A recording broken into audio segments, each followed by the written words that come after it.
오늘 우리가 유다서 말씀을 이제 봅니다. 자, 우리 사람들, 뭐 사람들이라고 하기엔 좀 그렇지만 결국 그리스도인들이죠. 우리 그리스도인들에게 유다하면 떠오르는 몇몇 사람들이 있습니다. 대표적으로 떠오르는 인물이 있는데 가장 먼저 우리 성도님들이 떠오르는 인물이 아마 가룟 유다가 아닐까 싶습니다. 그래서 이제 예수님은 은 30의 판 가룟 유다하면 아마 그 인물을 가장 먼저 떠올릴 것 같아요. 그 다음에 또 떠올리는 인물이라고 생각한다면 구약의 창세기에 등장한 야곱의 아들 중 하나인 유다를 떠올릴 수 있을 것 같습니다. 대표적으로 이 유다 하면은 우리가 이 두 사람을 떠올릴 것 같아요.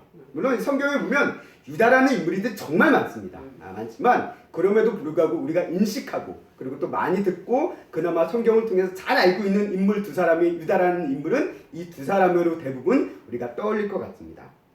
그러나 오늘 우리가 함께 산책할 유다서를 쓴 유다는 누구냐라고 했을 때 가룟 유다도 아니고 창세기의 야곱의 아들 유다도 아닌 또 다른 유다가 있다라는 것이죠. 어떤 유다일까요? 이 유다에 대해서 오늘 유다서 말씀은 유다서에서는 이렇게 밝히고 있어요. 1절 말씀에 보면 이렇게 기록되어 있습니다. 함께 읽겠습니다. 시작. 예수 그리스도의 종으로 야고보의 형제인 받은 자 곧 하나님 아버지 안에서 사랑을 얻고 예수 그리스도를 위하여 지키심을 받은 자들에게 편지하노라. 아멘. 사도 유다가 얘기하죠. 유다가 자신의 정체성에 대해서 얘기합니다. 뭐라고 합니까? 야고보의 형제다라고 얘기하고 있어요. 야고보의 형제. 그러면 이 야고보는 누구냐라고 했을 때 우리가 잘 알고 있는 사도 요한의 형제인 사도 야고보가 아닌 또 다른 야고보가 있죠. 초대교회의 중심적인 지도자적인 인물이 된 사람이 있는데 야고보서를 쓴 야고보라고 알려져 있고 그 야고보는 어떤 사람입니까? 예수님의 동생으로 알려져 있다는 거예요. 예수님의 동생이 야고보 그리고 그의 형제인 유다다라고 했다면 결국 유다도 예수님의 동생이다라고 우리가 이해해 볼 수 있을 것입니다. 그래서 이 마태복음 13장 55절 말씀에 보면 예수님의 형제에 대한 이야기가 나와 있어요. 그래서 마태복음 13장 55절 말씀 함께 읽어보도록 하겠습니다. 시작. 이는 그 목세의 아들이 아니냐? 그 어머니는 마리아, 그 형제들은 야고보, 요셉, 시몬, 유다라 하지 않느냐? 그러니까 예수님 이후에도 태어난 동생들이 있다라는 거예요. 그래서 그게 누구냐? 야고보. 아마 이 예수님 이후에 차남이라고 봐야겠죠. 예수님 이후에 태어난 둘째 동생 그리고 유다는 아마 막내 동생쯤 돼 보이는 것 같아요. 이 순서상으로 본다면 그런 인물이 야고보였다라고 이제 이야기를 하고 있습니다. 자, 이렇다면 이 예수님의 동생인 이 유다, 어떻게 보면 또 이 유다 역시 아마 야고보처럼 초대교회의 나름대로 지도자쯤 되어지는 인물이겠죠. 이런 편지를 쓸 정도면 그런 그가 유다서를 통해서 어떤 이야기를 하고 있는지 우리가 유다서 자체도 참 짧습니다. 짧지만 또 어떻게 보면 교회 안에서 거의 설교되어지지 않는 책 중 하나도 유다서예요. 아마 우리 성도님들 유다서의 본문을 가지고 설교를 들어보신 적이 별로 없으실 거라고 생각이 되었습니다. 근데에도 불구하고 이 짧은 책이지만 유다서를 통해서 하나님께서 우리에게 말씀하고 계시는 바가 있기에 이 성경, 이 정경이라고 우리가 알려진 66권 성경 가운데 포함되어 있고 그렇기 때문에 우리는 또 비록 이 한국교회에서 여러 가지 여건상에 좀 소홀히 되어지는 부분이 있지만 분명히 이 말씀 속에도 성령의 감동이 있고 은혜가 있다라는 그런 확신 가운데 우리가 오늘 유다서의 말씀을 함께 산책하고자 합니다. 자, 이제 유다서의 유다, 이 편지를 쓴 유다가 이 편지가 어떤 지역과 또 어떤 가정의 공동체로 위해서 편지를 기록했는지는 명확하진 않아요. 명확하진 않습니다. 근데 시대적인 정화에 따라 학자들은 아마 이제 팔레스타인에 있는 한 공동체일 것이다 라고 이야기를 하기도 합니다. 예루살렘이 멸망하고 로마에 의해서 예루살렘이 멸망하고 그야말로 뿔뿔이 터진 그런 상황 가운데 그곳에서 숨어 지내고 있는 하나의 공동체일 것이다 라고 추정을 하고 있어요. 근데 이제 우리가 그거는 어디까지나 성경적인 근거는 아직 내부적인 근거는 없기 때문에 명확하진 않습니다. 그러나 어떤 공동체가 되었든지 간데 분명히 그리스도 공동체 그리고 또 아마 이 유다서가 쓰여진 내용을 보다 보면 우리가 유다서 자체가 또 언급하고 있는 이야기들이 있습니다. 성경이라고 있는 정경에 언급되어져 있는 이야기가 아니라 우리가 흔히 개신교에서는 외경이라고 불리고 있는 책의 내용들이 언급되어져 있어요. 그러다 보니까 한마디로 유대인들에게는 전승과도 같은 그런 유대 문학에 대한 이야기를 많이 하는 거 보면 아마도 유대인 공동체로 우리가 추정이 되어진다라고도 이야기를 합니다. 그래서 유다서는 여하튼 어떤 배경인지는 알 수 못하지만 주로 히브리인들 공동체 또 팔레스타인에 거하고 있는 그런 공동체일 것이다 추정을 하고 유다서를 우리가 이제 이해를 바라보면 될 것 같습니다. 자, 그런 이 유다가 이제 이 편지를 통해서 이 공동체, 정확하게 어떤 공동체인지 모르지만 그리스도 공동체겠죠. 그 성도들을 향해서 전해주고자 했던 내용이 있었습니다. 3절을 보면 이제 이 야고보가 얘기하죠. 우리가 일반으로 받은 구원. 그러면 이거 세번역에서 보면 우리가 함께 가진 구원이다라고도 번역되어 있어요. 그래서 이 일반으로 받은 이 구원에 관해서 이것을 사도 야고보가 유다가 성도들에게 쓰고 싶었다는 거예요. 구원이란 무엇이냐? 아마 이런 우리 신학적인 표현을 한다면 구원이란 무엇이냐? 구원은 어떻게 얻느냐? 뭐 이런 것을 쓰고자 했던 그런 마음이 있었던 것 같아요. 근데 구원이라는 것이 어떻게 보면 우리 신학적으로도 공부하다 보면은 상당히 포괄적이고 내용이 넓습니다. 그러다 보니까 그것을 하나의 딱 중요한 메시지를 적고 싶은데 이 유다도 뭔가를 적어야 될지 지금 좀 막막한 느낌을 받은 것 같아요. 뭔가를 그 공동체 성도들에게 전달해주고 싶긴 한데 도대체 어떤 이야기를 전달해줘야 될까? 구원에 대해서 어떤 관점을 이야기해줘야 될까라는 이런 고민이 있던 찰나였던 것 같습니다. 그러던 찰나에 이 유다에게 한 가지 소식이 들리는 거예요. 하나의 정황이 보입니다. 그건 뭐냐? 그리고 그 정황 때문에, 그 상황 때문에 유다가 쓴 유다서의 내용이 결정이 되기도 합니다. 그래서 3절 말씀 우리가 함께 다시 한번 읽어보도록 하겠습니다. 시작. 사랑하는 자들아, 우리가 일반으로 받은 구원에 관하여 내가 너희에게 편지하려는 생각이 간절하던 차에 성도에게 단번에 주신 믿음의 도를 위하여 힘써 싸우라는 편지로 너희를 권하여야 할 필요를 느꼈노니 라고 얘기합니다. 네, 오늘 이 3절 말씀 아멘. 하도 이 3절 말씀에 보았다시피 내가 너희에게 구원에 관해서 편지를 쓰고자 하는 마음이 간절했는데 상황을 듣다 보니까 어떤 얘기가 정말 너희에게 필요한 것이 무엇인지를 알게 되었다는 거예요. 아마 하나님께서 성령님께서 어떤 감동을 주신 것도 있고 교회적인 어떤 상황을 또 일깨워 주신 것도 있겠죠. 그래서 무슨 얘기를 접니까? 성도에게 단번에 주신 믿음의 도를 위하여 힘써 싸우라! 라는 내용으로 편지를 적어야겠다라는 마음을 갖게 되었고 그것을 위해서 지금 이렇게 썼다라고 이제 사도 요한이 편지에 대한 어떤 배경에 대해서 유다가 편지에 대한 배경 사도 요한이 아니죠. 사도 유다가 사도 유다가 아니죠. 제가 왜 이러죠? 유다가 이런 편지에 대한 배경을 이야기하고 있는 것을 우리가 보게 됩니다. 결국 이 유다서의 가장 근본적인 가장 큰 주제, 유다서의 가장 핵심적인 주제는 뭐냐? 성도에게 단번에 주신 믿음의 도를 위해서 힘써 싸우라 하는 거예요. 왜 싸우라 그러는 걸까요? 왜 싸우라 그러는 걸까요? 그 이유가 있습니다. 그것을 이제 유다서가 쭉 설명하고 있습니다.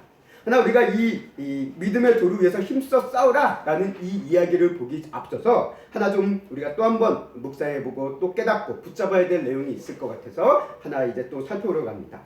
오늘 유다가 얘기합니다. 왜 자꾸 사도를 나를 붙이는지 제가 모르겠네요.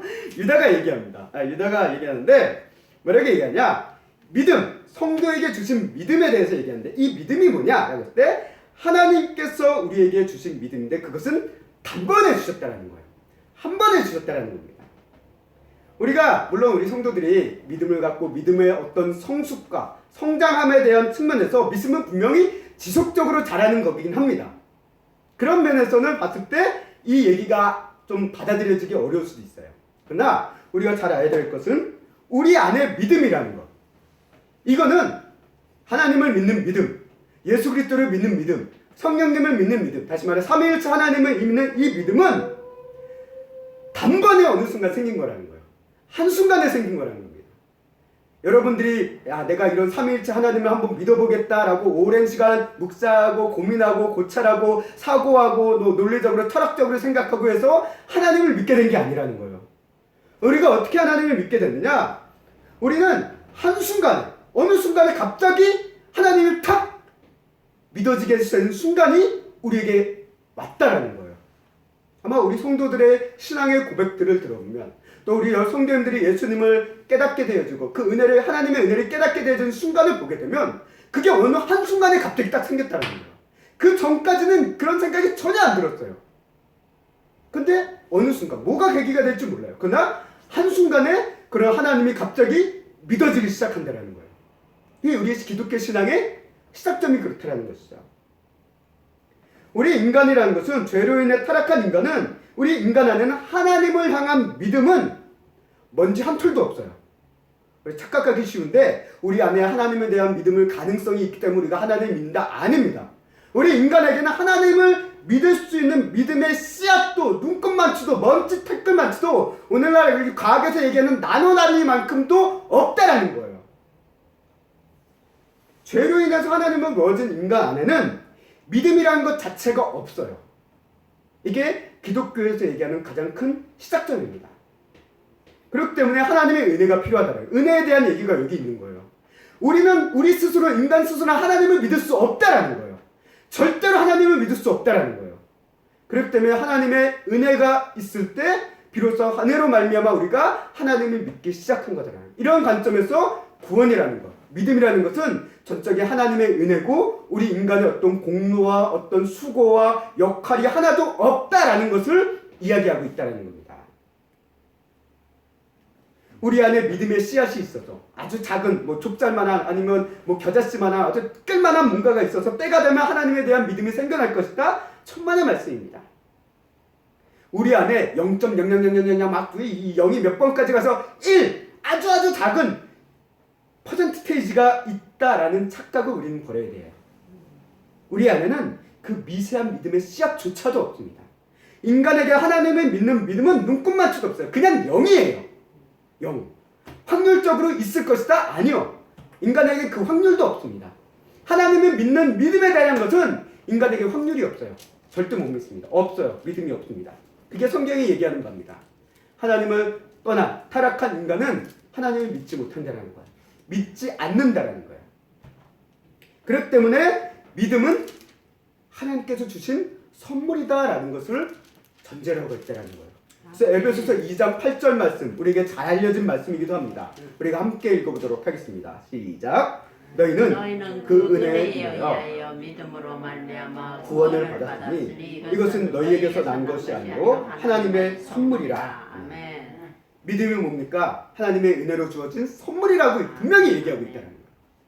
믿음은 내가 만든 것도 아니고 내가 찾아낸 것도 아니고 내가 이렇게 축적해서 이제 성자에게서 이제 성장시킨 것도 아니다라는 거예요. 오직 하나님께서 단번에 주신 거라는 거예요. 단번에 주신 거. 우리 안에서는 전혀 찾아볼 수 없는 그 믿음이라는 씨앗을 한순간에 갑자기 탁 심어주신 거예요.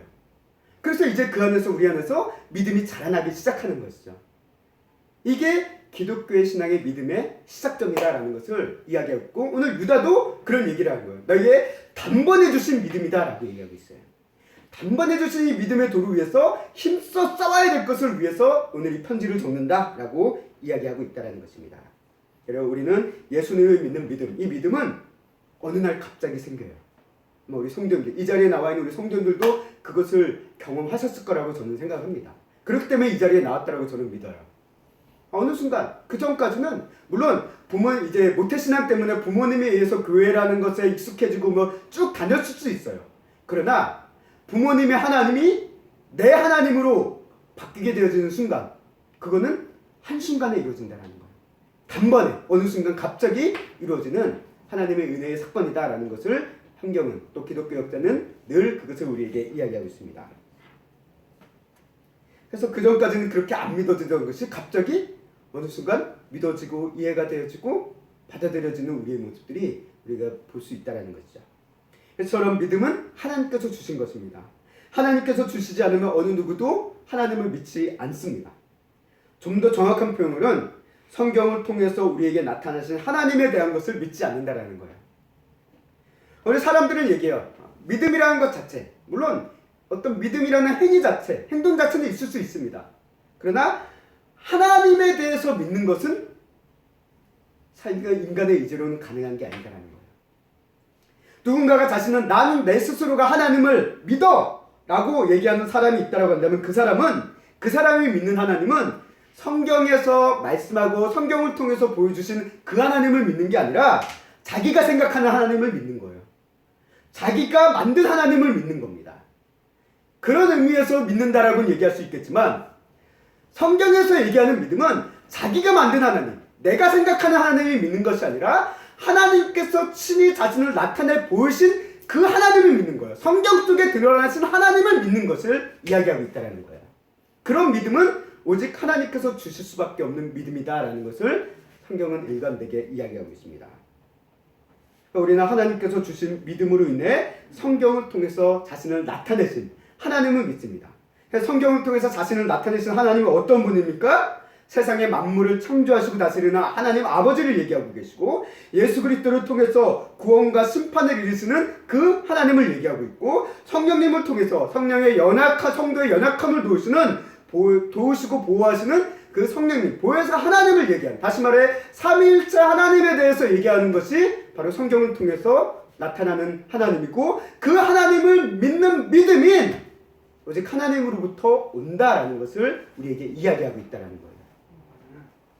이렇게 삼위일체 하나님을 믿는 믿음은 오직 하나님께서 단번에 우리에게 주신 은혜의 선물이고 그렇기 때문에 우리 그리스도는 이렇게 하나님께서 주신 놀라운 은혜의 선물인 믿음을 위해서 힘써 싸워야 된다는 거예요. 믿음에 위해서 힘써 싸운다라는 게 뭘까요?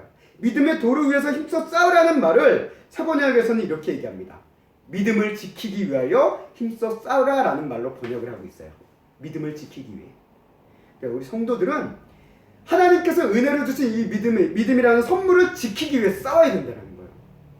우리도 그렇잖아요. 뭔가 귀한 선물을 받으면 이 값주고 귀한 뭔가 뭐 보석이 될 수도 있고 어떤 고급품이 될 수도 있고 명품이 될 수도 있는데 이것을 받으면 어떻습니까? 애지중지하잖아요. 애지중지하고 이것을 소중하게 여기고 손상 입지 않게 하려는 그런 모습이 있듯이 우리들도 마찬가지, 믿음도 마찬가지라는 거예요. 하나님께서 이 주신 믿음을 성도님들은 소중히 여기고 그것을 지키고 잃어버리지 않고 또는 변질되지 않게 지켜나가야 되는 모습이 우리에게 반드시 필요하다라는 것을 성도는 우리에게 얘기합니다. 그리고 물론 이렇게 믿음을 지키는 과정에 대해서 뭐 이것을 우리의 의지에 하느냐 아니면 하나님의 은혜로 하느냐 뭐 여러 가지 신학적인 뭐 해석도 있고 이해가 있지만 우리는 그런 부분에 대해서 오늘 얘기하지 않습니다. 분명 성도들은 믿음을 지키기 위해 힘써야 된다는 것은 성경에서 지금 이야기하고 있는 바라는 거예요. 달리 얘기하면 또 이런 의미가 될 수 있습니다. 성도들이 믿음을 지키기 위해서 힘써 싸워야 된다는 말은 달리 얘기하면 성도의 믿음을 위협하는 존재가 있다는 거예요. 성도의 믿음을 위협하는 존재가 없다라고 한다면 믿음을 지킬 필요가 없잖아요. 그냥 놔둬도 되는 거예요. 근데 우리 성도의 믿음을 위협하는 존재가 있고 성도의 믿음을 망가뜨리려는 존재가 있기 때문에 성도는 믿음을 지키기 위해 믿음의 도를 위해서 힘써 싸워야 되는 그런 사명, 역할, 책임이 있다라는 것을 우리에게 유다서는 이야기하고 있다는 것입니다. 그렇다면 성도의 믿음을 위협하는 존재가 누구냐?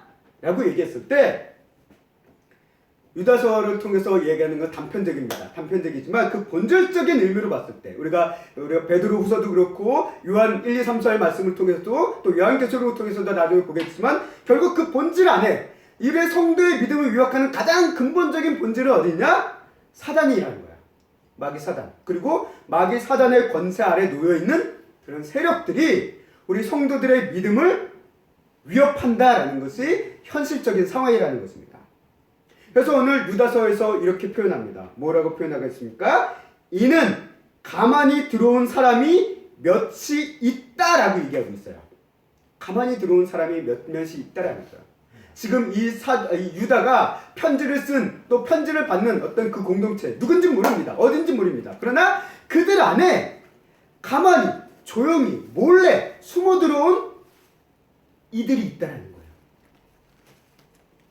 거예요. 이들이 교회 안에 숨어 들어온 이들이 있는데 이들이 단순히 어떤 핍박 때문에 도망쳐오고 어떤 어려움을 당하는 것을 벗어나기 위해서 숨고 하기 위한 그런 도망자가 아니라 어떤 이유 때문에 이들이 가만히 숨어 들어왔느냐라고 얘기했을 때 오늘 이야기합니다. 4절 말씀에서 얘기합니다. 함께 읽겠습니다. 시작. 이는 가만히 들어온 사람 몇이 있습니다. 그들은 옛적부터 이 판결을 받기로 미리 기록된 자니 경건하지 아니하여 우리 하나님의 은혜를 도리어 방탕한 것으로 바꾸고 홀로 하나이신 주제 곧 우리 주 예수 그리스도를 부인하는 자니라. 아멘. 숨어 들어온 사람들이 어떤 사람입니까? 어떤 교회 공동체의 도움이 필요해서 어떤 생존을 위해서 숨어 들어온 것이 아니라 하나님의 은혜를 방탕한 것으로 바꾸기 위해서 들어온 존재다라는 거예요.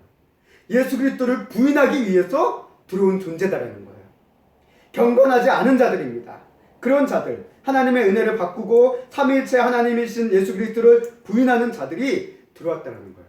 다시 말해 성도들의 믿음을 변질시키기 위해, 성도들의 믿음을 위협하기 위해 이들은 들어왔다는 거예요. 이런 이들로 인해서 지금 성도의 믿음이 이룰 수 있는 위협 가운데 있다는 거예요.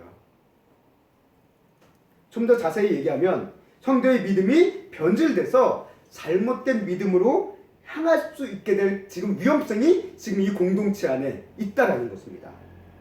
오늘 이런 모습을 가장 잘 보여주는 게 신천지였던 것이 아닐까 싶습니다. 신천지가 한때 뭐 산 옮기기 무슨 모략 정도 해가지고 교회에 딱 숨어 들어와가지고 아닌 척하다가 본색을 드러내서 딱 성도들을 빼가는 그런 것들이 한때 되게 이슈가 됐었어요. 지금도 아마 알게 모르게 아무나 있을 겁니다. 심지어는 이단끼리도 그것을 경제해요. 얼마 전에 제가 인터넷 기사를 보다 보니까 하나님의 교회에서도 뭐라고 붙여놓으면 신천지 출입금지라고 써 있어요. 그걸 붙여왔대요. 이단이 이단을 경계하는 거예요. 그 정도로 그런 사람들이, 그런 존재들이 있다라는 거예요. 아마 신천지가 그런 거에 완전 특화가 된 존재 같아요. 그러니까 이 지금 유다서도 그와 같은 비슷한 상황인 거예요. 어떤 존재들은 모르지만 교회 안에 숨어 들어온 사람들이 있습니다. 근데 그들이 시도하는 게 뭐냐? 교회 성도들의 믿음을 어그러뜨리는 거예요. 변질시키는 거예요. 믿음에서 떨어뜨리는 겁니다. 그리고 하나님의 주신 이 은혜의 선물인 믿음을 잃어버리고 방탕한 것을 바꾸게 하고 거짓되고 변질된 믿음 안으로 끌어들이는 그런 존재들이 있다라는 것을 지금 유다가 경계하고 있다라는 거예요. 뭐 우리가 이 믿음을 잃느냐 또는 믿음을 상실할 수 있냐 뭐 이런 부분에 대한 신학적인 어떤 논쟁이 있습니다. 그래서 우리 그 부분에 대해서 우리가 언급하진 않아요. 왜? 복잡하고 이거는 또 신학적인 차이마다 다르게 이해하기 때문에 그 부분에 대해서는 언급하지 않습니다. 뭐 어떻게 칼빈주의라든가 개혁주의 신앙에서는 뭐 믿음에 대해서 뭐 영원하다 뭐 얘기하고 있고 웨슬리안 대해서는 뭐 이제 상실도 가능하다 이런 차이가 있지만 이 부분에 대해서는 우리가 언급하지 않습니다. 왜? 복잡하고 그건 신학적인 논쟁이고요. 성경에서 얘기하는 유다서는 오늘 어쨌든 성도에 대한 믿음의 변질이 있을 수 있다라는 경계 그것을 분명히 이야기하고 있다는 거예요. 오늘 이단에 빠진 이들이 바로 그런 것이죠. 이단에 빠진 성도 예전에 뭐 어떤 성도였지만 이단에 빠진 사람들은 그들이 가진 믿음 자체가 믿음이 있어요. 근데 그 믿음이 지금 변질돼 버린 겁니다. 다른 하나님을 향한 믿음이 아니라 하나님을 향해야 되는 그 믿음이 어디로 향하니까 틀어져 가지고 이단의 교주로 또 이단의 어떤 자신들의 어떤 조직으로 향하고 있는 모습을 오늘 이 이단의 모습을 통해서 우리는 보게 된다는 거죠. 그렇습니다. 그래서 유다서는 이 같은 성도의 믿음을 위협하는 이단에 관해서 쓰인 책이 유다서다라는 거예요. 이 유다서는 분명 매우 짧은 서서입니다. 오늘 한 장밖에 안 되고요. 그러다 보니까 교회에 들어온 거짓 교사들이 어떤 사람인지는 우리 몰라요. 그러나 우리가 앞서 요한 서신을 통해서도 보았지만 순회 선교사들이 있다라고 했습니다. 순회하면서 여기저기 돌아다니는 순회 전도사들 그런 사람들이 있었고 아마 그런 부류일 수도 있습니다. 어떤 연주주의와 같이 어떤 그런 부류일 수도 있고 정확하게 어떤 부류인지는 모르지만 분명한 것은 예수 그리스도의 복음에 대한 믿음을 변질시키는 존재들이라는 거예요. 또 유다서의 내용이 베드로후서의 2장의 내용과 상당한 유사성이 많기 때문에 베드로후서와 같은 이단일 것이다 라고도 보기도 합니다. 우리는 그거는 분명하진 않아 알 수가 없습니다. 왜? 성경적인 근거가 많지 않기 때문에. 분명한 것은 어떤 이단이든지 간에 공통점은 뭐냐면 한결같아요. 예수 그리스도의 복음에서 우리 성도들을 멀어지게 한다는 겁니다. 예수 그리스도에 대한 믿음을 변질시켜 버린다는 거예요. 그래서 그들은 모두 자신들만의 참된 구원을 주장합니다. 그러나 성경은 얘기합니다. 그들이 구원에서 가장 먼 자들이다 라고 얘기합니다. 오늘 유다서 12절 13절 말씀 함께 보도록 하겠습니다. 시작. 그들은 기탄 없이 너희와 함께 먹으니 너희의 애찬에 암초요 자기 몸만 기르는 목자요 바람에 불려가는 물 없는 구름이요 죽고 또 죽어 뿌리까지 뽑힌 열매 없는 가을나무요 자기의 수치에 거품을 뿜는 바다의 거친 물결이요 영원히 예비된 캄캄한 흑암으로 돌아갈 유리하는 별들이라. 참 유다가 참 시적인 표현으로 이야기를 하고 있는데 이 말씀이 이제 구약의 말씀을 약간 극역적인 표현을 이용해서 쓰여진 것이다라고도 이야기를 합니다. 그래서 저는 참 시적인 표현이기도 한데요. 결국 무엇입니까? 그들 이단들에 대한 그 전체에 대해서 얘기하고 있어요. 그냥 걸림돌이 되어지고 자기 몸만 기르고 바람 없이 불려가는 그냥 구름과 같이 뭐 허무하고 뿌리값이 꼽힌 열매 없는 나무 같고 그런 존재들, 무가치한 존재다라는 것을 이제 이야기하고 있는 것이죠. 유다는 이렇게 성도의 믿음을 변질시키고 빼앗은 자들에 대해서 오늘 4절 말씀에서 앞서 얘기했죠. 뭐라고 얘기했습니까? 판결을 받기로 미리 받기로 된 자들이다라고 얘기합니다. 그럼 이들이 어떤 판결을 받기로 결정이 된 걸까요? 그 판결에 대해서는 15절 말씀에 얘기합니다.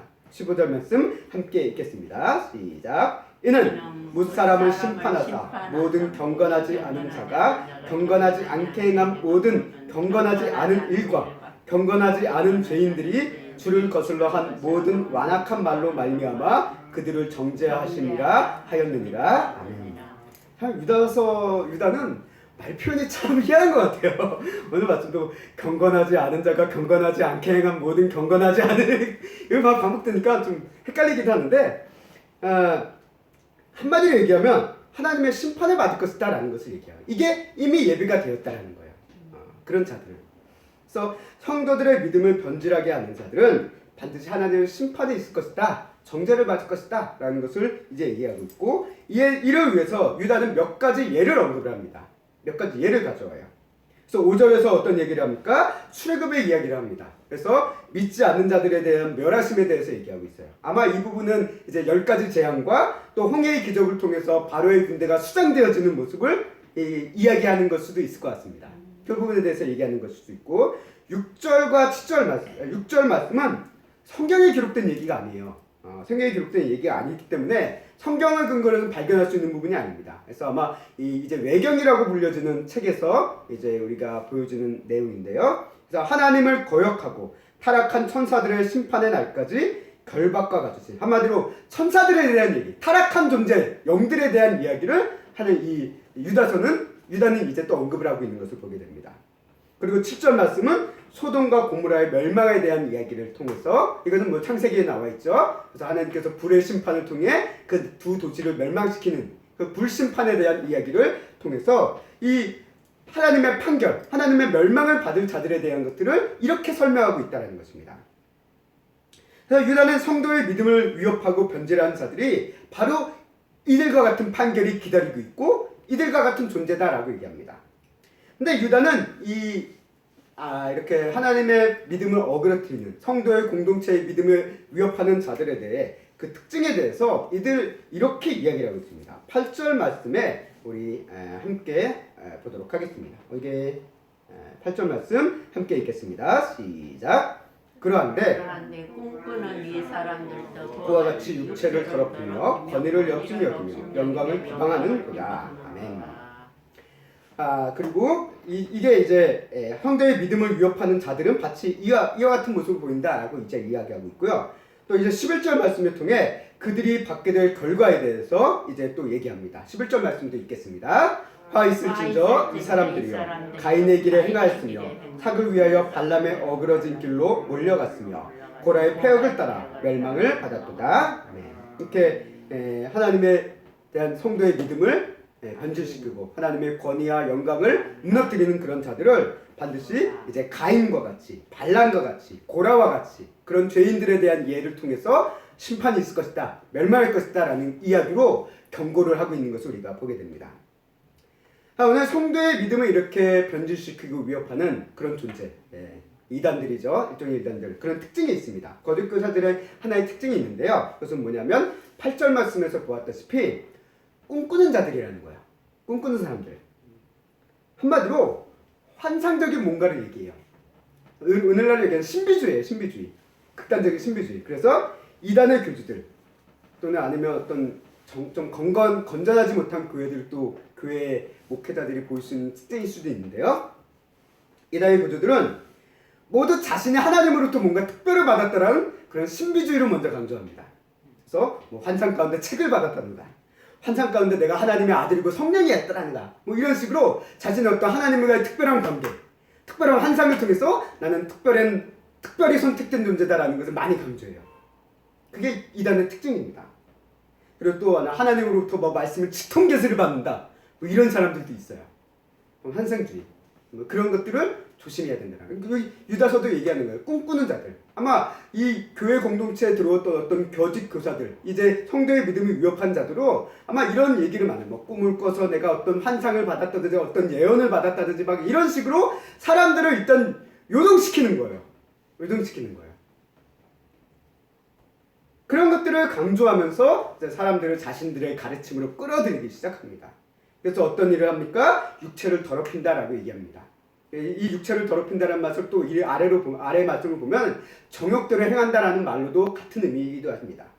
육체를 더럽힌다라는 게 정확히 어떤 의미인지는 우리가 알 수 없지만 아마도 예수 그리스도를 믿는 사람을 우리가 사도 바울도 얘기하고 있고 여러 가지 믿는 자의 삶을 강조할 때 성결한 삶, 거룩한 삶, 사랑을 행하는 삶 이런 모습들 어떻게 보면 율법적인 이야기일 수도 있겠지만 그 율법에 대한 계명, 율법의 어떤 정신 그것을 이루고자 하는 그런 모습을 싸그리 다 무너뜨리고 다 필요 없다라는 거야. 그런 식으로 가르치는 사람들. 그런 그 복음에 담긴 내가 거룩하니 너희도 거룩하라는 그 하나님의 말씀에 따른 정신을 무너뜨리고 너희가 믿음대로 살았으니까 믿음을 받았으니까 이게 된 거야. 마음대로 살아! 라는 식으로 어떤 성도로서 경건한 삶, 어떤 거룩한 삶, 또 어떤 윤리적으로 올바른 삶을 사는 그런 모습들을 아주 우습게 여기게 만드는 아마 그런 부분들을 이야기하는 것. 죄에 대해서 가볍게 여기는 아마 일종의 구원파가 그렇잖아요. 한번 믿음을 받았으면 이 세상에 뭔 짓을 해도 괜찮다라고 하니까 죄에 대해서 변화 그런 심각성을 느끼지 않게 만드는 아마 그런 것으로 우리가 좀 이해해보면 되지 않을까 싶습니다. 궁극적으로 결국 서로 사랑하라는 이 말을 무너뜨리는 그런 가르침을 심어 넣은 것으로 보여져요. 우리가 이단들을 보면 자신들의 비정상적인 방식과 태도, 행동에 대해 문제의식이 전혀 없습니다. 오히려 그들은 그게 당당해요. 그래서 이단들을 보면 항상 어때요? 자신들의 조직을 위해서 가정과 사회의 질서를 해치는 거에 대해서 아무렇지도 않게 생각합니다. 개의치 않아요. 또 이제 오늘 말씀 이단들에 대해서 거짓 교사들에 대해서 또 하나의 특징은 무엇이냐? 권위를 업신여긴다라고 얘기합니다. 권위를 업신여긴다는 또 아래쪽 말씀 우리가 이제 이어지는 말씀을 보다 보면 또 이런 사람들에 대해서 원망과 불평을 토로한다, 이야기한다라는 표현이 또 있습니다. 아마 우리 이단들의 특징 중 하나가 교회의 권위를 무너뜨리는 데 현안이 되어 있습니다.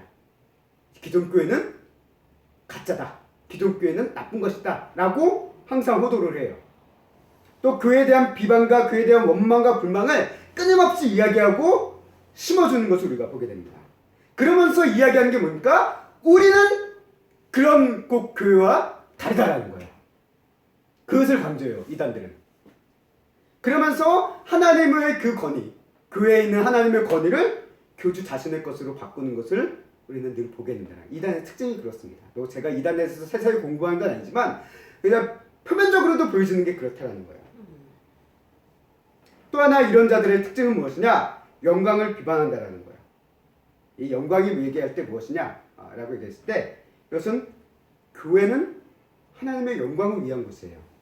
그렇죠? 물론 이 지역교회 하나하나가 어떻게 보면 잘못된 곳이나 어떤 교회 자체만의 어떤 교회, 담임 목사의 어떤 영광 이렇게 흘러갈 수 있는 위험도 분명히 있습니다. 그러나 교회, 본질적인 교회, 우주적인 교회, 교회 본질의 목적으로 봤을 때는 우리 지금 이 교회, 세운교회라든가 어떤 옆에 있는 여러 가지 교회들은 그냥 지역교회예요. 현실적인 교회입니다. 그러나 성경에서 얘기하는 본질적인 우주적인 교회는 하나님의 영광을 위한 것인 것이 분명한 겁니다. 아멘. 하나님의 몸이기 때문에 예수 그리스도의 몸이기 때문에 교회는 하나님의 영광을 위한 것입니다. 물론 이 땅에 현실적인 교회가 분명히 문제도 있고 잘못된 부분도 있습니다. 그러나 이단은 예수님의 몸인 그 교회 본질 자체를 비방하는 데 서슴이 없어요. 서슴이 없습니다. 이들은 왜 그럴까요? 자신들이 교회를 비방하는 목적은 교회의 어떤 회복을 위해서 비방하는 게 아니에요.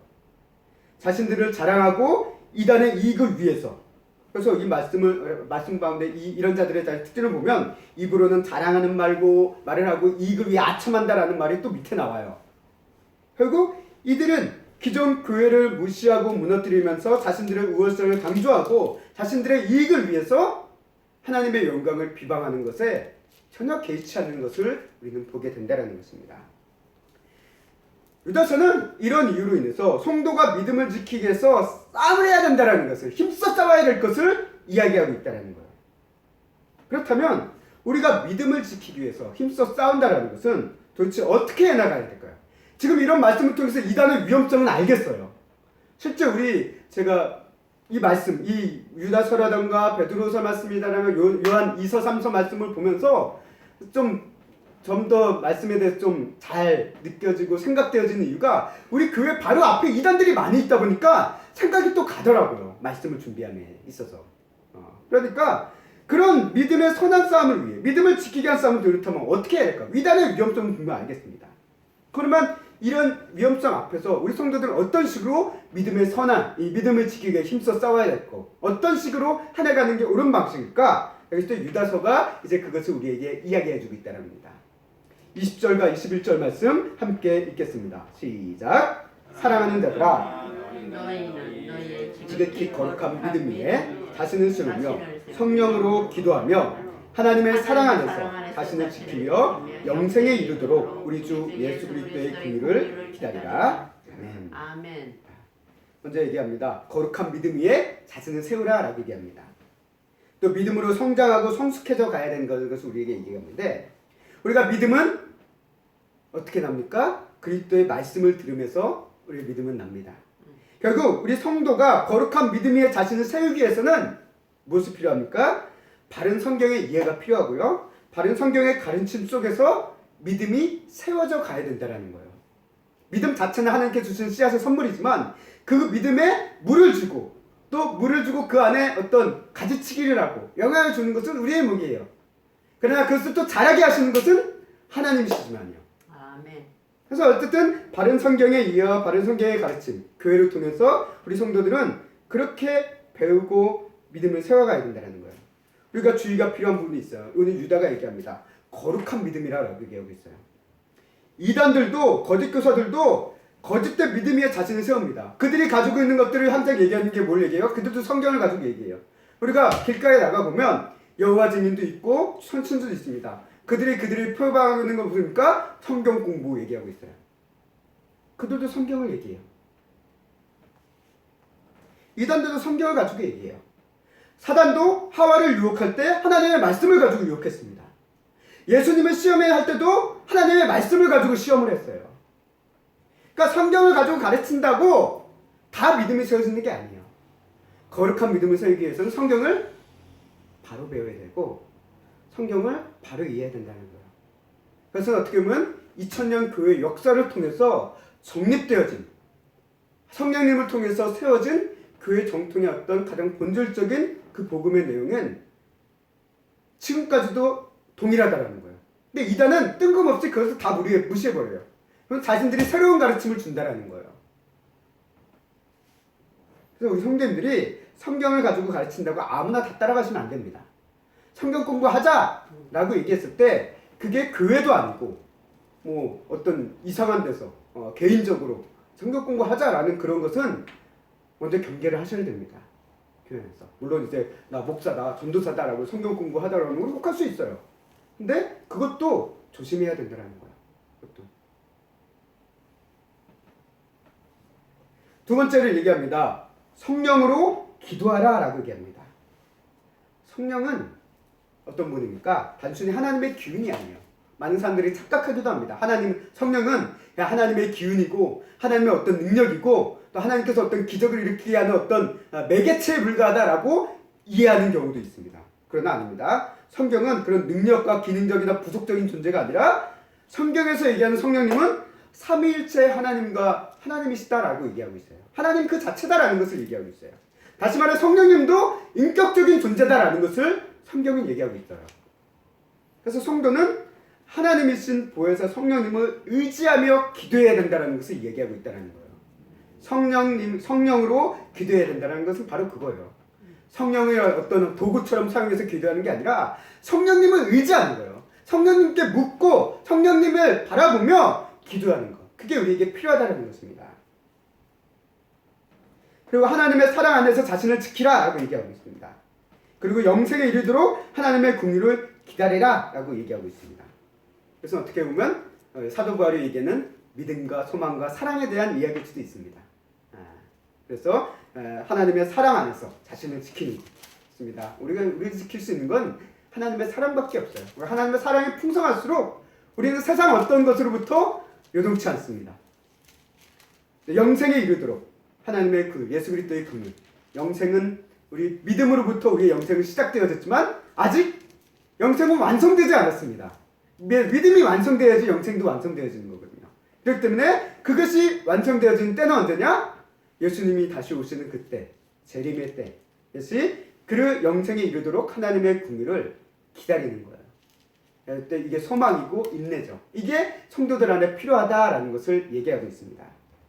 여기까지가 어떻게 보면 성도 개인을 위한 신앙의 어떤 관점이다라고, 믿음의 선한 싸움을 위한 개인의 어떤 영성생활, 그런 신앙생활의 관점이라고 한다면, 그 다음 구절 22절 말씀부터는 뭘 얘기하고 있냐면 다른 이들을 위해서 믿음의 선한 싸움에 힘쓰는 과정에 대해서 얘기하고 있습니다. 자, 여기서 얘기하는 세 부류가 있어요. 세 부류가 있는데 이 세 부류의 사람들이 어떤 사람인지는 좀 분명하지 않습니다. 그러나 우리가 유다서가 거짓 교사들에 대한 이야기를 하고 있고 이단들에 대한 이야기를 하고 있고 그런 점에서 비추어 봤을 때 그 영향을 받은 세 부류로 생각되어집니다. 그 영향을 받은. 왜? 문맥의 흐름이 좀 그게 가까울 것 같아요. 그래서 첫 번째 얘기하는 자가 누구냐? 의심하는 자에 대해서 얘기하고 있어요. 의심하는 자. 그런 사람을 어떻게 하라? 라고 얘기하고 있냐면 긍휼히 여기라 라고 얘기하고 있습니다. 의심하는 자는 긍휼히 여기라. 어떻게 보면 한국교회가 그동안 과거 한국교회가 가져왔던 약점이고 잘못된 모습일 수도 있어요. 한국교회가 어떤 모습이 있습니까? 성도가 의문을 가는 걸 용납을 못했어요. 함부로. 그래서 뭔가 질문을 한다, 뭔가 묻는다라고 하면 어떤 시선으로 말하면 믿음이 없다라는 시선으로 약간 그런 식으로 판단하는 경향이 좀 강했습니다. 그래서 목회자들이 종종 얘기하기를 입 다물고 무조건 믿으세요. 믿으면 알게 될 겁니다. 라는 식으로 이야기했던 경우들이 참 많았던 것 같습니다. 근데 오늘 유다서를 보니까 그게 잘못된 대응이라는 것을 보여줘요. 성경적으로 봤을 때 의심하는 자들을 긍휼히 여겨야 됩니다. 의심하는, 여기서 의심하는 건 좀 좋은 의심은 아닐 수 있어요. 우리 성도들이 말씀을 읽다 보면 궁금증을 가질 수 있습니다.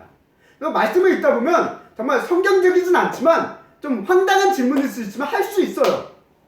근데 교회 안에서는 그것조차도 용납을 못하는 그런 분위기가 있습니다. 그러다 보니까 이단에 빠지는 사람들이 한결같이 뭘 얘기하냐면 교회에서는 안 가르쳐줬는데 이단에 와보니까 너무 잘 알려준다라는 거예요.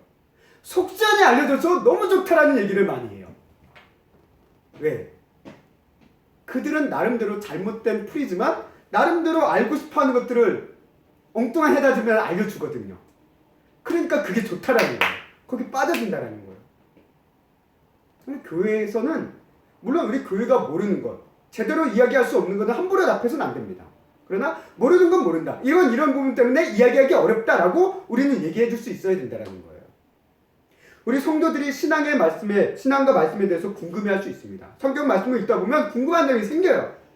또 그것이 또 엉뚱하고 이상해 보이는 질문일 수 있어요. 우리 어린이들의 질문이 그렇잖아요. 어린이들의 질문이 때로는 생뚱맞기도 하고 뜬금없기도 합니다. 근데 그 질문이 우리 어린이들이 그런 질문한다고 해서 막 혼내거나 그러진 않잖아요. 부모가. 귀엽다 그러고 뭐 이렇게 생각하지. 우리는 믿음이 작고 어린 사람들을 위해서 교회 안에서는 이런 모습이 필요하기도 하다라는 거예요.